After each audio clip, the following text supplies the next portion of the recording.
So I just came from 7-Eleven. Thought I'd go grab a cup of coffee and a couple of bananas. And in line, in front of me, was a kid. I don't know, I want to say maybe 13, 14 years old. Definitely not over 14. She had a ring in the nose.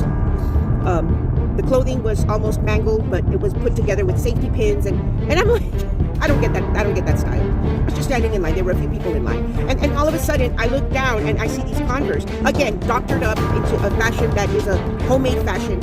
And in the back, there's a strip on the Converse shoe in the back. And I see, I said, oh, maybe that's her name. And I'm looking down and I see T-A-N. And I'm like, wait, I can see more of the name. And it said Satan. And I said, okay, no, that is not this child's name, no.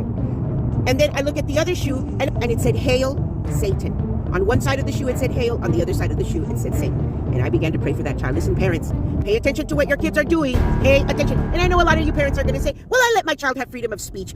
They can do what they want. They're little people, individuals that have creativity in their minds. Listen, wait, parents, I kid you not, this brought chills up and down my spine. And I began to pray for that child. And I began to pray for the parents of that child. Prayer warriors, we need to pray for our youth. That's all I'm going to say.